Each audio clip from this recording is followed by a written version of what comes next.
It's Sybil. Hello, everyone. I am Sybil Wilkes. Welcome to This is George Wallace Day. Hello, Dr. Wallace. And good morning, good evening, good afternoon, everybody. What a joy to be here with you today. I'm so happy to be here. This time last night, I wasn't that much smiling because my aunt came through here last night, and my aunt is Ida.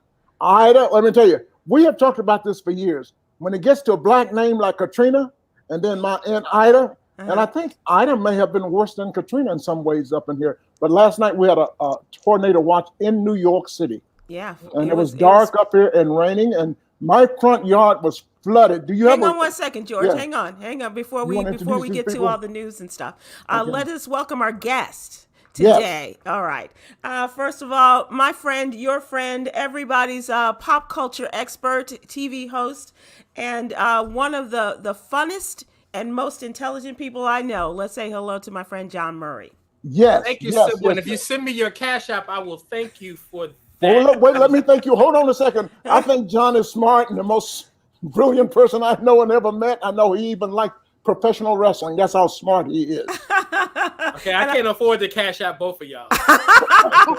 Well, I'll take mine back. He don't know shit. Okay. And he exudes black boy joy like nobody I know. So I'm glad you're here today, John. I know you're busy, so I appreciate you taking the time. And let us welcome for the very first time Jackie Fabulous. Hello, Jackie Fabulous, comedian extraordinaire, author, lawyer. What else you got there going, young lady? America's Got Talent, Tonight Show. Keep going, Jackie. I'm trying to be George. I'm trying to be the first female George. It's a lot of work. I'm exhausted. Hey, Jackie, how's your pelvic thrust? Because you gotta, thrust that pelvic to be like George. Well, oh, good. These hips don't lie. Okay. So the knees might get stiff, but the hips don't lie. Oh no, I can still drop it low, but I'm gonna be down there for a minute. Jackie the Stallion. George will be down there low with you. He won't be able to get back up either. But I'm gonna get me a new bra tomorrow, okay? Boy, are we packed today. We got so much to talk about today. I mean, it's not all funny, but we're going to try to have a laugh there somewhere. Well, let's ask you first of all, Jackie, where are we talking to you from? I'm currently in Bronx, New York, where I'm born and raised. Really? Okay. Yes, I was in LA for 20 years and I left. I gave LA everything I had. Now I'm back in New York. And now business is better than ever. you know what? I've never stopped working. Thank you, God and Moses and Lionel Richie. I've never stopped working. The Holy Three. Everybody. Yes. That's a big move to move back to the Bronx where you started. Hey, that's a big move. Yeah. My father died 4 years ago. My mother's getting older. So at some point you will have to either visit home or go home but you can't avoid home forever. Yeah, that's the absolute truth. That is the truth. That's amazing, yeah. And John, you know about moving back home or bringing your folks in with you, your family in with you, don't you? Listen, I'm like Stephanie Mills over here. When I think of home, I think of a place. Like I did the whole pandemic little Italian family style. So it's me, my mom, and my brother. And it has been probably one of the most rewarding experiences of my life. My mother is mad because, I've turned into her quick order chef, or as her best friend Clee calls me, that high priced butler you have over there. So she's mad I'm not cooking tonight because, I've been, I'm over here giving the Food Network channel a run for its money. So yeah. Really? I can't wait to see you on one of those shows. If I would not have gone into culinary school, would not have gone into entertainment, I would have went to culinary school. And the way they're giving all the jobs to the NFL players, George, I might go to culinary school. Well, wait a second. You speak of him. Who's that behind you, number 90? Is that 92? Oh, yes, that's my new headshot, George. I don't know if you knew this, but today CBS announced that Akbar, I can't pronounce his last name, is the new co-host on The Talk. Right. Last week, Nate Burleson, who was on Extra, is the new co-anchor of CBS Mornings with Gayle King. Yeah. Victor Cruz is over at the E! Network. Michael Strahan has 27 jobs. A brother can't get a job unless you carry the football on Sunday mornings. And so this is my new headshot. I hope nobody Googled me and realized that I happened to borrow Michael Strahan's number. But if this is going to get me a job in the TV hosting space, welcome to the NFL. Okay. It'd be nice if you would have football with you, John. Get a football with you. You know what's happening? I'm enjoying watching these men infiltrate all these female talk shows. And if I could rub every man off the planet, I could. Even though I love you, George, I love you, John, but I'm tired of y'all. So if we could have all these talk shows with women, but now men are involved, I like the fact that they're like, we've had the all-female thing for over a decade, most of these shows, and they're like, okay, we get it. Women empowerment, but men are still on the planet. So invite them over. Jackie, I'm with you. I just wish a man that went to broadcasting school who studied broadcasting could get a job talking. Wait a minute. So let me move a little bit forward because we'll come back and talk about this during entertainment. But I do want to talk about what you, Jackie, and what you, George, have gone through in our topical news. You guys have been front and center in terms of the news over the last, I dare say, 24 hours or so. 12 hours. What do we do? The storm, Jackie. Did you not have Ida? I'm sorry. Did you not have Ida come through town? I you know what? Ida did not bother me in particular. I didn't. And it was funny. Last night at around 7 p.m., I was getting cabin fever in my house because I just came off the road. I'm like, I want to go play around at the Comedy Cellar in Manhattan, and I did not. And this morning I woke up and Manhattan was underwater. Look at God. So you had nothing, George. What did you have? Wait a second, Jackie. You wanted to go to the cellar. You didn't go. You didn't make it. I didn't go. I was bored. I was bored. I wanted to go down there. But it wasn't the weather that stopped you. No, I was just like, I'm too lazy. And then look, I didn't go. And good thing I didn't go. Good thing you didn't go because you don't know this. The cellar was flooded last night. And I did not know. They didn't let the patrons out until they paid. Everybody was water up until their knee, and they still had to pay before they walked out. So just like a comedy club. Yeah. How dare you? So let me just give you a little information, Jackie, because the death toll from yesterday, death toll has risen to at least 40 people. Ooh. This wide swath of the region overwhelmed by fierce downpours and localized flooding. At least 12 people died in New York City yesterday to today. No 23 deaths were reported in Jersey. 3 in Pennsylvania, 1 in Maryland, 1 in Connecticut. They closed the subways because they were flooded. Did you see that? You could see people who were up on the steps of the subway. I know they slept there. Yeah. And I almost went downtown for fun. And you couldn't get home. You couldn't have gotten home last night. No, you know what? Cabs and stuff were running, but people who go to work on the subway were floating. They were not going to the Bronx. They were not going to the Bronx. I still would have tried a cab. Yeah, I would have bribed somebody. I would not stay in that subway. Did you see the viral video of the rat that was like doing the backstroke? Having a great time. How crazy was that, John? Good swimmers. Only in New York, as Cindy Adams would say. George, tell me what you saw. Well, let me tell you something. At 9 o'clock, we got the alert. Have you ever had the alert go off on your telephone? Yeah. So that went off. And it didn't say, we've had flush before, but it said tornado. And I'm going like tornado. And I look out of my window. I couldn't see anything. It was black. I'm going, oh, my God. I better get away from these windows because I don't know what's going to. First time we had one in New York City, and we had more rain than ever. September 1. More rain. And at a faster pace. Ever. Yeah. And in my front yard, this is in my front yard. And some of you have been to my front yard right here. If she can show that, this is my front yard. We had a flood. Chica, would you give us that shot, please? Oh, wow. That's my front yard. Anybody, John, you've been to this fountain, have you not? Is that Mandalay Bay or your house? It's Mandalay Bay. That's your goddamn house? That's Central Park. Yeah, that's my house. Yeah, that's Central Park. Yes. That's the view from Jerry Seinfeld's couch, huh? It's my couch. Thank you, John. Thank you so much. Yes. But it was a lot of water, and it's still out there. We never had water like this before, and it's like billions of dollars worth of damage. And that's why we got to pass this infrastructure bill because we got a lot of work to do. That's a ways off too, George. I'm afraid. I did cancel because of the rain. Like I'm supposed to take Amtrak into Baltimore tomorrow. But because I looked online, everything's so confusing, I'm going to drive there with my girlfriend instead. Well, be careful driving because the flooding is still in place. And a lot of people were trying to save their cars before they floated away as a result of the flooding.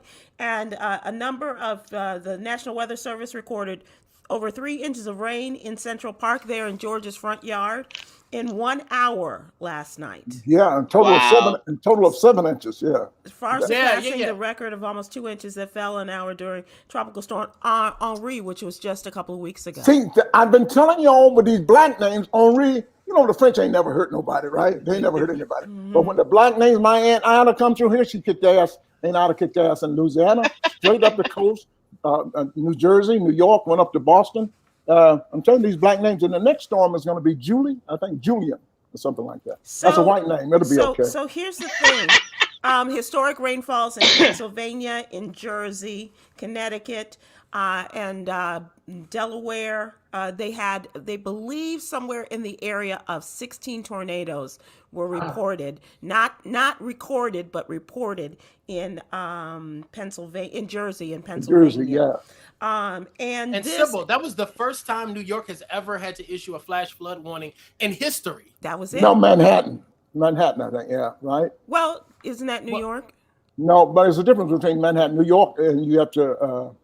Because we had George, let me just tell you a little something. Let me tell you 98% of the people who are watching, saying Manhattan and New York, they're not the same. No, New York. No, that's not the same. Manhattan is a city. Talk to her, Jackie. Explain to her about the boroughs. Manhattan is not New York. Okay, New York State is the state overall, and then New York City. That's why they call it New York, and that's where the city is, the Manhattan borough. But I live in New York State, the city of the Bronx. So there's the boroughs, and then there's the city. But the city is not. The state is overall. The city. Everyone wants to live in the city, but that's where it's extremely expensive. Mm-hmm. So those that don't want to live in the city take their money on the outskirts, the suburbs. So the boroughs. The boroughs. Manhattan, Queens, Bronx, Brooklyn. Richmond. So, but it's all New York State. But I have a tendency to be an obnoxious New Yorker. I say New York for everything. Yeah. It's nobody's business what part. It's just New York. Well, there's a difference between the city and Jackie, quite honestly, that's the way most of us look at it too. So yeah, and whenever I had a job back in the day, it was always in Manhattan in the city. So it's all encompassing. So, but here's the thing about this storm, and this is what I want to talk to, because people in Louisiana and Mississippi are going, "Hey, over here, we're sorry about what happened to you, but we're still in the dark. We're still, going through all of this, and we got hit first and pretty hard. The fifth strongest storm ever on the anniversary of Katrina. People are still trying to regroup from 16 years ago with Katrina. Yeah. The lights are still finally coming back on in some places in New Orleans. The power was on before dawn in the city's central business district. I did speak with Mr. Dupree last night. She is, Jetta Jones is, she has been taking, her daughter's been taking care of her, and she moved them to an area that her company is affiliated with, and so she's safe and sound, but she doesn't know how long they will be there and how long it will be before she is able to get back in her home. They say utility crews are also restoring power to the main hospital campus in Jefferson Parish, several hospitals near Baton Rouge, and they are clearing away most of the debris from the streets of New Orleans, and a few corner stores have reopened. Thank God for that, but they have really been suffering as well. Don't you feel sorry for the people in Louisiana, like they get hit every year with something, and then every 10 years now it's a major storm? I feel so bad. I think New Orleans is the same word as Haiti. Seems like they're getting the same hell. It's really catching hell. Yeah, natural disasters. When Louisiana gets hit, they get hit hard. Yeah. Well, Haiti. I'm comparing the two, Haiti and New Orleans. Pretty bad. Yeah, Haiti, when they get hit, with destruction that will take away years and years of building. I mean, if they do that, if they're able to recoup it all, even after the 2010 earthquake. What do you do if you live in either of these places? Do you try to get out? I mean, if I lived in Louisiana, I would try to get out. I had enough of it. If you have money. Well, no, I mean, I think George is talking about moving. Like, you couldn't pay me to live in New Orleans or certain parts of Louisiana at this point, because every couple of years, or as Mother Nature continues to get more intense, every year you're dealing with this. I'm starting to think New Orleans is just a place that Black people go to every year for essence. Like, I couldn't imagine maintaining a property there full time. There's something about New Orleans. If you are from there, you're not going to leave, and if you do leave, it's by death. That's everywhere. And sometimes it's death by a hurricane. I don't know, Jackie. With New Orleans, there's something that draws people back there and say, well, if we have to rebuild, if we have to go away for a while and come back, we will. If they're part of the culture, then they feel like it'd be abandonment to leave. And a lot of people will not leave where they live, no matter what natural or unnatural. My mother, I'm in the house I grew up in. Yeah. And my mother, I could hit the lotto and make $40 million and buy her a house and put her name on the front with her face. She will not move into it. She's gonna die. She's gonna die in this house. Yeah, really. I told my family that too. I told my family the same thing. I said, you don't have to live here. You don't have to stay. And that's in Chicago. Yeah. And people are attached to where they live. Yeah. Well, if you gave me $10 million, the last place I would move to is Louisiana. I don't give a damn. That's not a place to relocate at all. Well, let me tell you a place you don't want to relocate. And Florida? Texas. Thank you, Texas. John. Thank you, John. Texas. Mississippi. Texas, yeah. Florida sucks too. No. Texas? Let me tell you about the state where I'm living, and I am so angry right now. Oh, you're in I know Texas? you are. 666. Yes, I said 666 laws went into effect yesterday. The number one that went into effect was the voting suppression. Number two was the appeal of women's rights to their bodies. This is the abortion bill. Not only are they taking away the woman's rights to her body and determination at 6 weeks before, as has been said, before most women know that they're even pregnant. Right. But they have started a bounty law that if you think someone is providing abortion services to women, then they can go and turn you into the authorities and you'll get paid for it. Oh my God. I just came back from Dallas, Texas on Sunday. You were here in Arlington. No, I was at Addison. Addison, okay.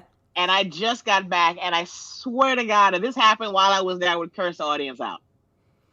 Yeah. And they're probably like, we didn't do nothing. I'm like, Texas, I love going there to perform, but I'm going to have to get to a place in my career where I'm like, I'm not going there. I'm not going there. Wait a second, Jackie. Do you think entertainers should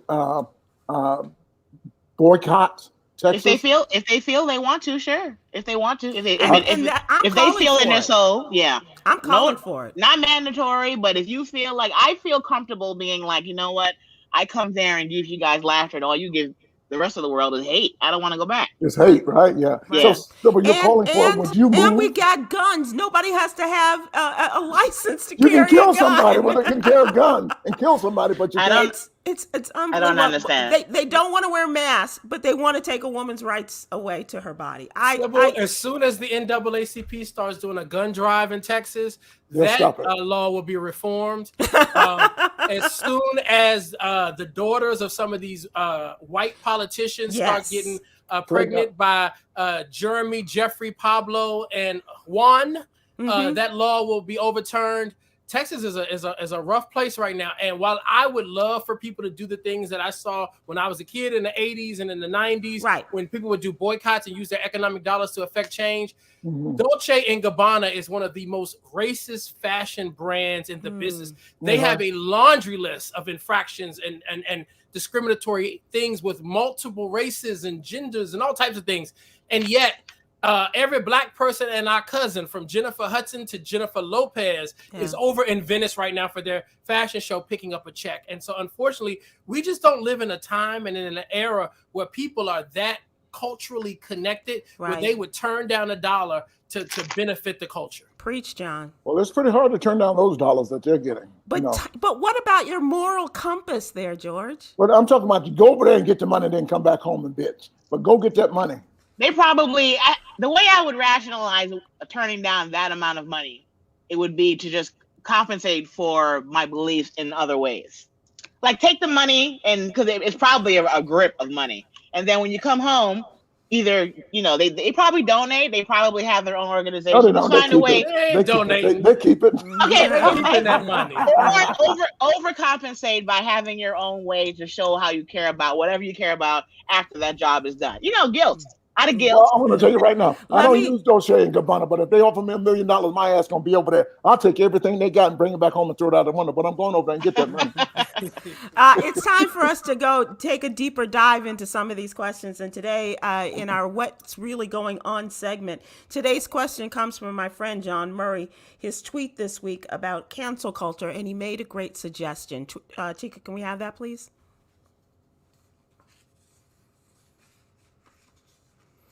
John says, since our culture is hyped about Kanye West's Donda album, it's time to uncancel Chrisette Michele. I hated her singing at 45's inauguration, but Chrisette Michele never disrespected our history or ancestors, didn't rock a MAGA hat, and never ran a covert campaign to sway an election.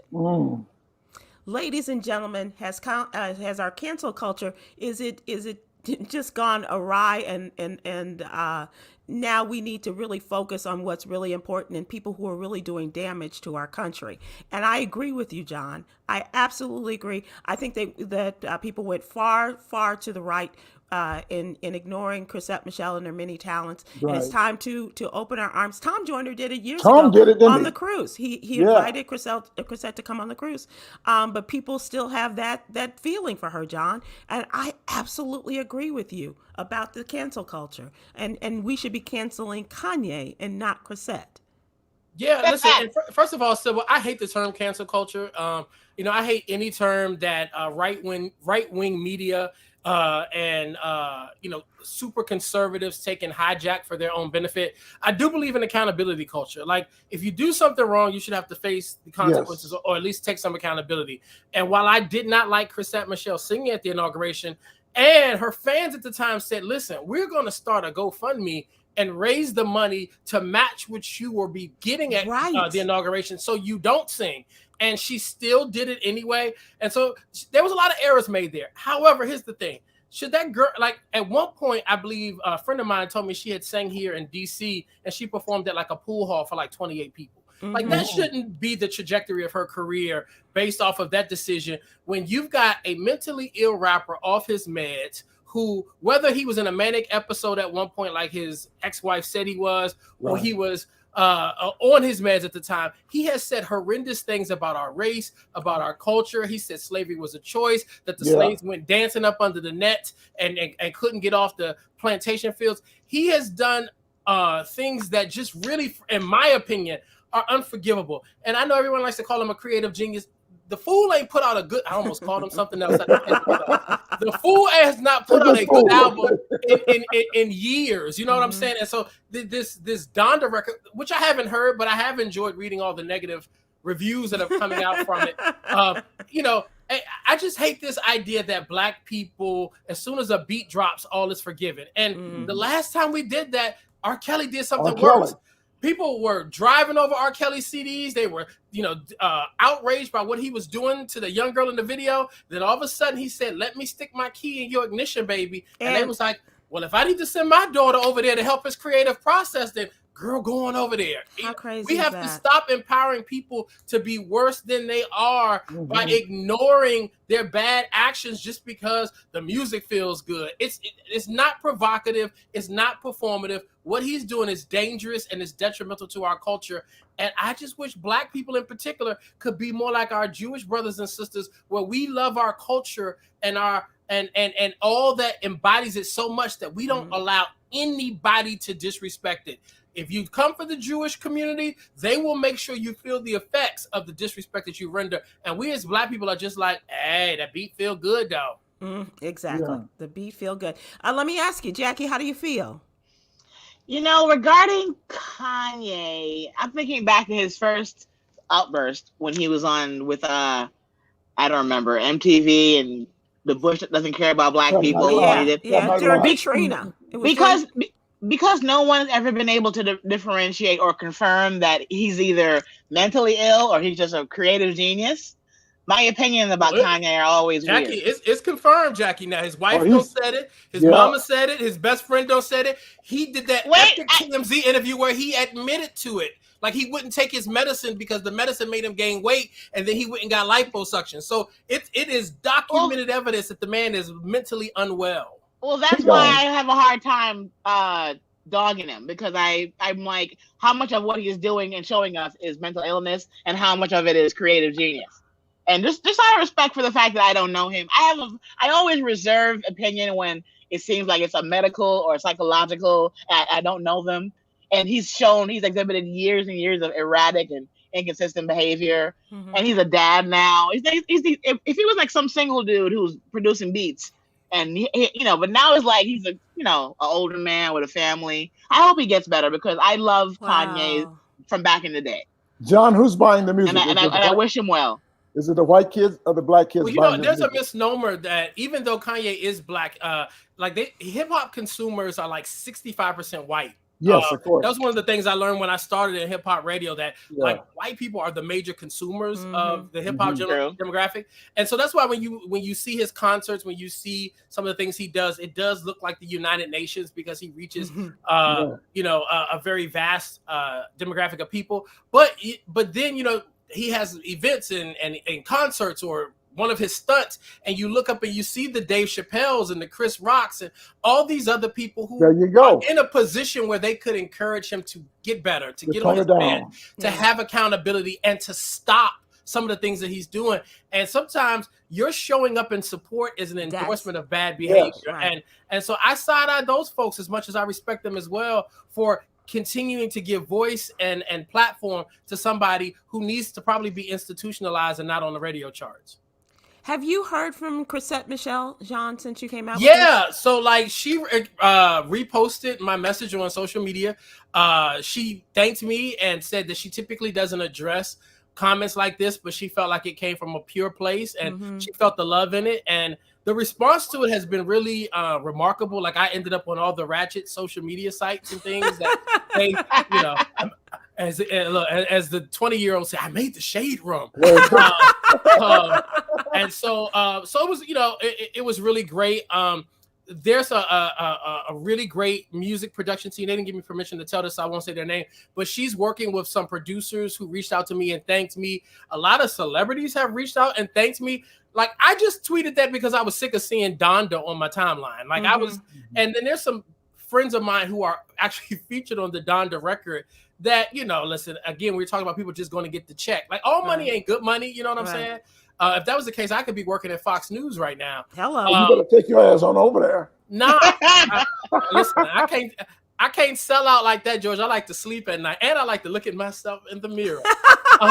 You make a major difference. You make a major thing get pops. So you make a major thing get pops. Yeah. And I'd be an alcoholic because I'd have to go get a drink every time I get off air.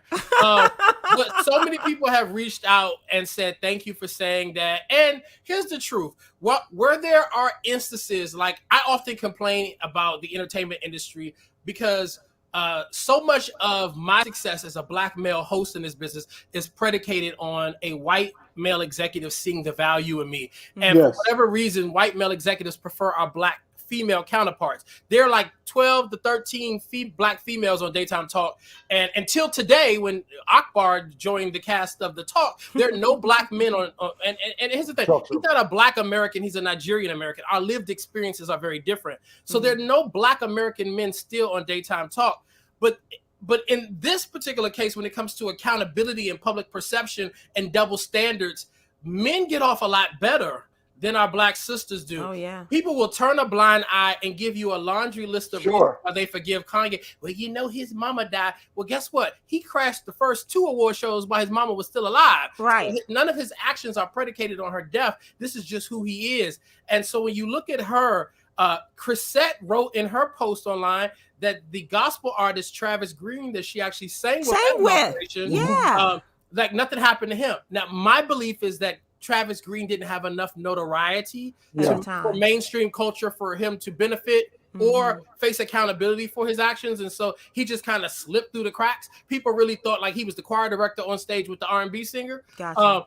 But there is a double standard when it comes to women. And I mean, and this isn't a black thing per se. Look at Bill Clinton and Monica Lewinsky. So, I hope that she thrives. I know that the bookings are picking up. She was on Black Music Honors tribute to Angie Stone. She's working on new music with great producers. And I hope that she can have the type of success that her male counterparts have, and people can turn the chapter on her career and forget all that other stuff. Yeah. What about that double standard there, Jackie Fabulous? I know in terms of music, but certainly the double standard in all of entertainment, in comedy, what have you? The double standard has fed me and left me famished at the same time. Wow. Because there's a benefit to being like the only woman in certain environments, and I have benefited from that. But I've also, in my opinion, felt stagnant because I'm always the only female. The Black woman. Mm-hmm. You know, so there's a fine line between, I like being the princess and the little queen amongst a whole bunch of dudes, but then I'm also like, but then we're not getting ahead as a people, as women, if I'm always like the only one. So I'm always in that place where I'm like, I don't want to be the only one. There's too much pressure on me. Because if I do well, it'll look good for all of us. If I do poorly, they won't book another Black woman for a minute. So it's just like, it's too much pressure when you only have one every now and then. Like, you need to just, flood the floodgates with all the races. The way TV, I feel like it's trying to. They're nowhere near close. No. But I did a Tonight Show weeks after another Black female comic. And years ago, that would never happen. And I gave the show kudos. Because I'm like, you guys booked two women of color, very, very close to one another, on a show that had been criticized for only having white men do stand-up. So I just have to complain as I work or not complain, suggest ways we can improve and change while I cash my checks. Because being an advocate and an artist, they're nowadays you got to be both, one hand in hand. Right. Yeah, George, you've been around for a minute. In terms of the changes that you've seen, and have you seen people? I don't want to use the term that John doesn't like, but have you seen people canceled because of things that they did not do what was expected of them? And did you ever see them come back? Do you see Chrisette coming back, or have you seen someone come back? I didn't want to say that, Sybil. That hurts me to say that because it's very difficult. I don't know whether this is double standard or what, but anytime a Black lady gets hit, it's like, I couldn't imagine being a Black female comedian. You think we catch hell and the bullshit that we catch as male? They don't want the ladies to, they want one lady on the show if. It's so difficult. And even when she walks out on the stage in the clubs or in the arena, some ladies don't like female comedians. It's so much BS for, and then she's got to be twice as good as we are. Yeah. Well, I mean, that's what we've been as a people, when I was growing up. No, but I'm talking about as a Black person. No, but that's what I'm saying. In the world, our parents told us you got to run twice as fast, you got to jump 3 times as high, you have to be 5 times as smart as the next guy just to keep up with white people. And the same thing in the entertainment business. It's just what we're talking about is a subset of that, right? As you noticed, she was talking about just one. Who's the Black? It's Tiffany Haddish right now, right? Yes. The Black female She'll comedian. be there for number 1 for another 5 years until somebody comes. It was Wanda Sykes, Tiffany Haddish. I don't know who's going to be the next one. I hope Michelle Buteau is doing a good job right now. She's doing a good job, but she's not there yet. She's the Black. All the Black people don't know her. But she works a lot. She works way more than she used to. But you know what happens, George and Jackie? What happens is the industry, they find these people and they make them their overnight success. They find these people. So Kevin Hart and Tiffany Haddish are like 2 of the it comics right now. And you would have thought when both of them broke, they were overnight successes. The truth is, Tiffany Haddish was damn near 40 and had been in the business almost 18 years before another comic's bad behavior cost her the role in Girls Trip and made it possible for Tiffany Haddish to get the role that was a breakout for her career. And they put her in that position. So she took that position and she was able to capitalize on it. Kevin Hart, the same thing. Kevin Hart had been around forever. I remember interviewing Kevin Hart for Soul Plane and I'm sorry. A gentleman. I love that movie, by the way. That movie is a cult favorite. But there was a gentleman who now runs a very prominent Black film organization that as soon as Kevin Hart walked out of the room, he sat back in the chair and said, "Oh God, we'll never see him again. He's too short. He'll never work." Well, look at Kevin now. Look at who's got the last it took laugh. Will Packer believing in him and putting him in a series of movies, them making money together, and then Hollywood start paying attention. Now, here's the thing. We love a Tiffany Haddish and a Kevin Hart trajectory and the breakout story, but what we want Hollywood to recognize is what Jackie was mentioning earlier. It doesn't have to be only one system. We don't need one black female and one black male. There are lots of people out here who are deserving of opportunities. They've been ready. All they need is a shot. Yeah. You know what's John, funny? I'm sorry. Go ahead, Jackie. I was gonna say this is what, real quickly in a nutshell, what my career is like. I am boxed in with all the other black female full-figured comics who are over 40 years old. So you had to bring that in too. Yeah, that too, plus size. And there's a posse that I'm a part of: Yvette Nicole Brown, Kim Whitley, Kim Coles, Retta, all of them. And the way it works is they're like Sherry Shepherd, but she's all small now. If they're all working, that's when they're like, Jackie, you'll be next, because they only utilize one at a time.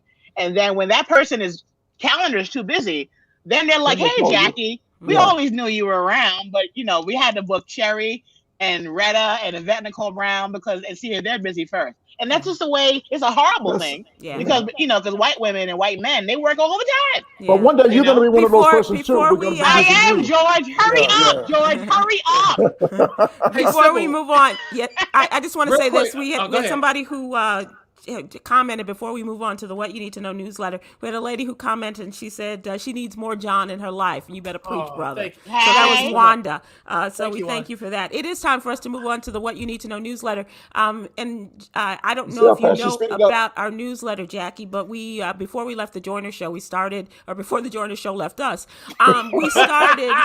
Run it, Sybil. And shout out to Tom Joyner, who I talked to, who's living his best life today. I talked to him about Tom, you made my friend Kim Whitley a very happy woman for a long time. Thank you so much for that. Oh yeah.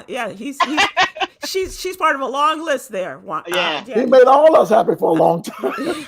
He ain't do nothing for me, but I love him anyway. Yeah, that's fine. George, you showed me your breast too, George. What? No.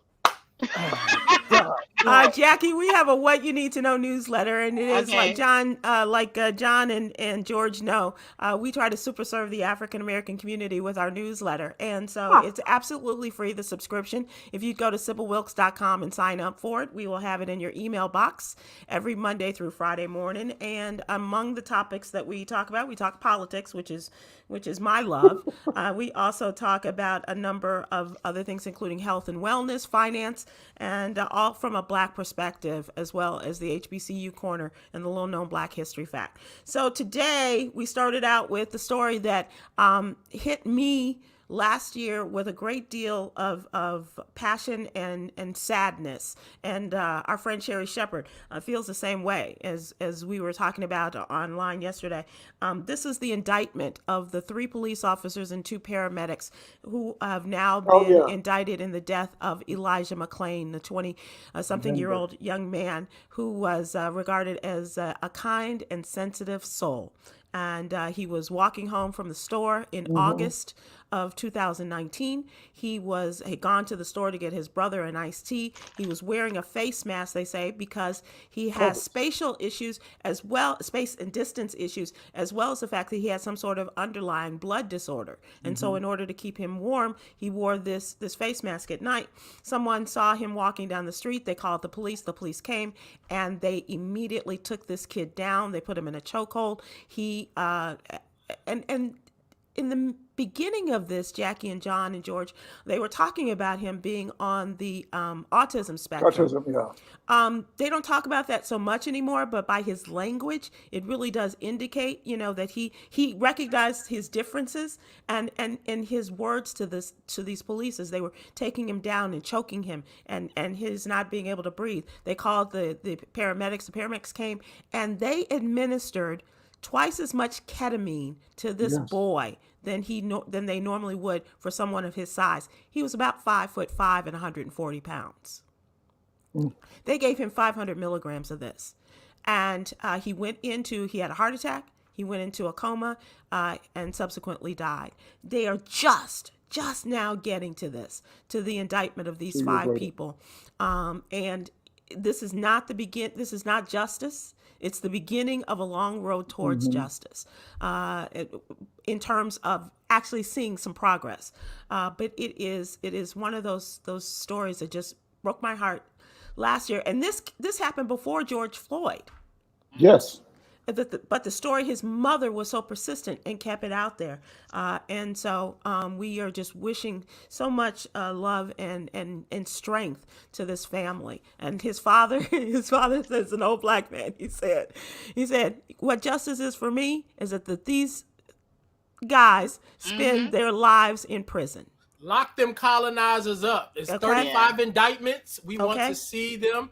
And Sybil, I don't know if this is in your queue, but it's a double indictment week because the Ahmaud Arbery indictment came out against the prosecutor for getting involved with the police and blocking them from going to arrest the guys. What's her name? Jackie Johnson? It is Jackie. And it was Jackie Johnson. And does that sound like a black lady? Is she a black lady? No. Jackie Johnson, good. I want her name to be Jackie Jail. Lock her ass up too. Number 46798. Yes. Do you ever find yourselves asking yourselves, why do they hate us so much? I ask myself this on a regular basis. I don't understand why. Yeah. Like I think the historical the reasons are just ignorance, but we didn't do anything but exist. Why do they hate us so much? Right. I don't understand. Because we no longer pick their cotton, Jackie. Yeah, is that why? We no longer tend their lands. Let me tell you, America's hatred for black people hit an all-time peak when the man who should be tending their land, picking their cotton, and bathing their children became president of the United States. I don't know about all time. I think that was when Trump came into office. Well, no, Trump was elected, George, based on the fact that people were outraged that this black man had run this nation for 8 years. How dare a black man be allowed in a place called the White House, the place that slaves built? Trump's whole existence was lifting the hood off of the Ku Klux Klan energy and the bigots and the racists who had been hiding in trailer parks, and some of them your neighbors in Central Park. Central Park, Karen. All of that energy and all of those people who used to have to hide their bigotry and hide their racism and use it within the systematic racism. They were emboldened to go public and take their hood off, and they are still existing in our society. One is Sybil's governor there in Texas. Oh my God. Totally. Oh my God. The governor, the lieutenant governor, the attorney general, it's just, and there's a black man running for the Texas attorney general. And we just want people to know that we're trying to make some things happen. But this Jackie Johnson, let me just tell you this. Jackie Johnson was a DA at the time of the Ahmaud Arbery killing. She disqualified herself from handling the case as a prosecutor. The grand jury indictment says she took several actions which ended up delaying the arrest of the men, the both McMichaels, father and son, and Roddy Bryan. The indictment is on the heels of the killing. She recommended to the state attorney general take over the case without disclosing that she previously sought the assistance of the DA on that case. The grand jury said that Johnson, in doing so, failed to treat Arbery and his family fairly and with dignity. That's powerful coming from the grand jury. Yeah. Powerful. That's very powerful. Lock her ass up. Yeah, exactly. Lock her up. We need to get a door lock. Boom. Yeah. and put her in a cell with a woman that looked like Queen Latifah's character and set it off. Any of those chicks from Orange is the New Black, huh, John? Orange is the New Black. Or the one that killed Catherine Cryer on that awful finale of the Have and the Have-Nots that my mama made me watch. I ain't never seen a TV finale so poorly written. They just was killing people off after every commercial break. Tyler Perry, you should be ashamed of yourself. But I digress. But when Tyler comes a calling, hey, Tyler. Listen, I'll die in a jail cell like that too. You gonna kill me? No. You gonna kill me? No. You go. That's how the dialogue goes. You gonna kill me? No. You gonna kill me? Wait, are you killing me? You're killing me. Let me ask you this, Jackie, because we also have a coronavirus story in our newsletter every day. We've been doing this since January of last year, and giving updates. And the CDC is recommending that unvaccinated people skip any Labor Day travel, any kind of gatherings. Keep your ass home. Keep your ass at home. I don't know if y'all have been traveling, but everybody and their mama with $1 and penny is in the airport. Mm-hmm. And you know what's funny? Jordan Rock, Chris Rock's brother, very funny comic. He made a joke that was so funny. He said there are a lot of new people at the airport. I thought that was so funny because I'm like, y'all don't seem like y'all know how this works. Right. Because at the airports, I was on stage the other night and I made a point to all the women audience. I said, please stop putting on your bra and your thong and then going to the airport. You got to put on pants. You got to put some shirts out of these bonnets. I was like, whoa. Yeah, don't forget I'm wearing my clothes. The bonnets on guys. Is that a thing now? I mean, you can't. If the guys, first of all, the bonnet is great for keeping your hair intact. At home. But at home. But I grew up like the shower cap got to come off before you go outside. Yes. So this right here, this is me. I just recently got back from Napa, California. Shout out to my friends at Infinity. I had a beautiful time. But I'm walking through the airport in San Francisco on my way back. I secretly snapped this photo of this young lady. I posted it in my Instagram stories and said, Monique ain't gonna be happy. All right. But, now, to her credit, at least in the spirit of John Witherspoon, she's coordinated.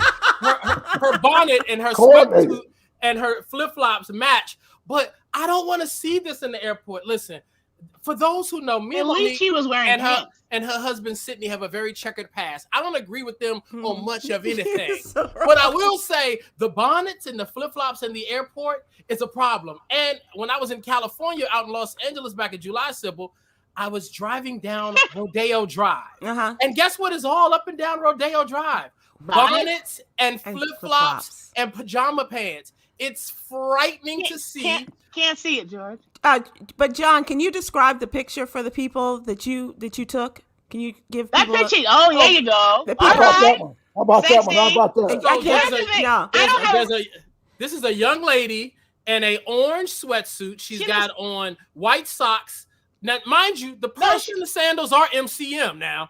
She's okay. George, she's got a matching orange bonnet that hangs all the way down her back. Both those women look okay. I'm talking about those bonnets minus pants. I'm talking about body on the airplane. I don't want to see your bonnet. Look, their bonnet is horrible, but these men on airplanes, if they got to go to the bathroom 11 times, it's because the girl next to them ain't got on no pants, and he needs 5 minutes for you know what. Yeah, that's a pilot. That's a pilot late for his flight right there in Atlanta. That might be tacky, but that's not naked. Shout out to the pilot called Derek J. That looked like Derek J. Oh, wow. And George, whenever I see your video at Las Vegas Airport, at TSA, I always yell out like, "I know him for real." That's my daddy. That's my father. One of the last stories I want to talk about in the newsletter is folks that are looking for a job, and because this weekend, because this weekend the extra benefits, unemployment benefits, are stopping. They're coming to an end, and so that extra $300 a week and other benefits that people have been able to take part in, that's coming to an end. But Walgreens wants you to know. Walgreens wants you to know that they are hiring and that they are bringing people in, and that $15 an hour minimum wage for everyone. How about that? $15 an hour. Bam! Come on, Walgreens. You know what they're calling it? They're calling it the Great Resignation. Because a lot of people have been quitting. I swear to God, all over the news, the Great Resignation.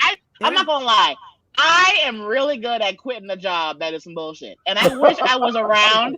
I wish I was around and young when this was happening, because I would get a job, quit it just for fun. Yeah. Because I know what it's like to not get paid well, but they work your ass off. Yeah. You know what, Jackie and George and Sybil, the reason why they're all quitting their jobs is they're all joining OnlyFans. Now that they have lifted the ban and they said they're not canceling the sex workers, people are showing a little cleavage and showing a little tail, and they're getting those subscriptions, and they living like kings and queens off of OnlyFans. I like to think that the Walgreens people are doing it for their new black CEO, the black woman, Roz Brewer. And I'm glad. Shout out to Roz. Also, the mayor of Atlanta. The mayor of Atlanta also is going to be working there. Well, that's the rumor. No, that's true. She's not running for re-election, and so working where, Walgreens? Yeah, she's for the company, for the corporation. Oh wow! I thought you were making a joke, Keisha George. Lance Bottoms. No joke. Keisha Keisha was like, "Tell this job to kiss my black She's not coming back. If you live in Chicago, if you see every stop sign you see, you will see a Walgreens. And if you don't see one, they will put up a stop sign. That's how many Walgreens are in Chicago. Okay. So now it's time for entertainment. And Jackie, I want to talk to you about, you said you were just here in Addison, Texas. You're on the road now. Where are you going to be? I'm going to be Magooby's Joke House in Lutherville, Timonium, Maryland. What the hell did you just say? You're going to be where? That's a joke there. Look, George, I am not where you are yet. I still have to do the club that nobody heard of. Okay, Vegas? Okay. I'm not you. But you are back on the road, right? You are back. I've been touring for the last few months. I've been back officially for a while. And Jackie, what's the book you wrote? I wrote, it's called Find Your Fabulous, The Talk with Your Inner Fatty. I forget, but it's an older book. I'm writing a new one now because that one no one read. So I'm writing a new one now. Now that I'm a little more popular, like maybe 0.5%, I'm going to write a book for real. And okay, really and so the other thing is, what happened? What was that moment when you are an accomplished lawyer, I'm thinking, and you decide, this is some BS, I want to become a stand-up? I never took the bar, but I have the law degree, and I had a corporate job when I became a comic. I just did stand-up after work for fun. And usually when you try a hobby, you're like, oh, I'm actually good at this. And then my friends were like, well, I don't know what you're doing in an office. This is what you should be doing. So my friends and colleagues made me realize that I have my calling and it's stand-up. You made the right decision. You made the right decision. Okay. Thank you, George, because George don't like nobody. So George liked me. And George, I wanted to text you and be like, I want you to please show Mr. Seinfeld my Tonight Show set, because I met him at Gotham and we chit-chat. I'm in love with him now. So please send him my Tonight Show set. You did all the right things. So, John, you too have been on the road, and I love your stories that you're telling that as your travels. I know one of your favorite places to go is Nashville. As you mentioned, you were in the wine country, and you've been glamping, you name it, and you've been doing it in association and partnership with somebody. Yeah, so in the world of the inconsistent TV job, the social media brand influencer corporate opportunities has been great for me. A lot of it's a carryover from when I was a full-time writer and as a radio personality, which really helped make me corporate friendly. I started getting a lot of corporate hosting work. And so as the whole lifestyle and influencer world came and the business, when I was stopping the writing, stopping the radio, and focusing on TV, it was the great asset for me. So like a lot of brands, I just went to Napa with Infinity for one of their vehicle launches. I work a lot with Nissan. So, if a brand calls and they want to do some business and figure out some things or have me host some things, like I did a bunch of corporate game nights throughout the pandemic for companies like Zillow and others, it's put me back on the road a little bit. So I've been easing up some. I was supposed to host a big Fashion Week event for a big brand in New York City on September the 11th, but it was indoors. And so I'm still trying to be strategic about some of my COVID opportunities and being in big groups of people and just, being smart about some of the things that I'm doing. Sure. But I love being able to tell stories through both video and photo content. And, it's great. I do want a full-time TV job, though, which is why I've updated my headshot. Me too, John. Me too.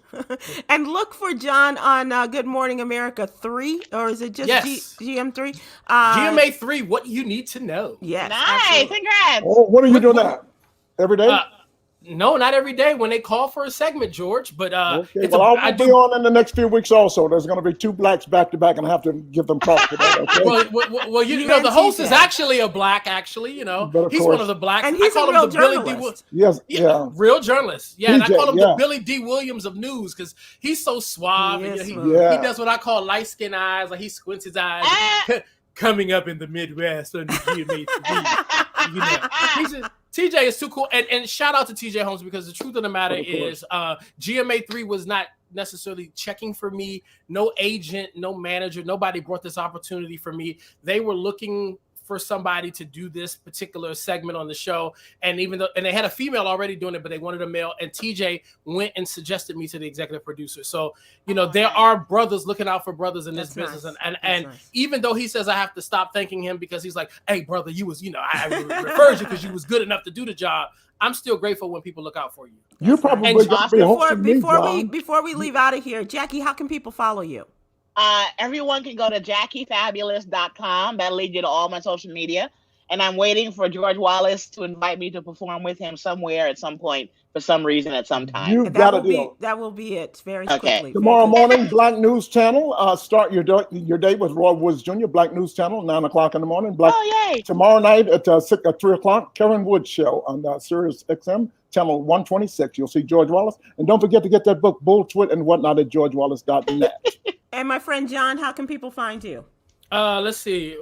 Oh, I'm not good at pointing on these things. Okay, that word right there. Oh, there it is. Follow me on social media there. You can get me pretty much all places there. And on Facebook, it's Jawn Murray World. And just like Jackie George, I want you to show my late night appearance to Joan Rivers, please. Could you give her? Wow. Joan Rivers and I want you to do Johnny Carson. I want you to do Johnny Carson. Okay? Before we go, I do want to give a warm hug, a virtual hug to one of our viewers, one of our regulars, Janet Ferguson. She lost her dog yesterday. They had to put the dog down, Bougie. Janet.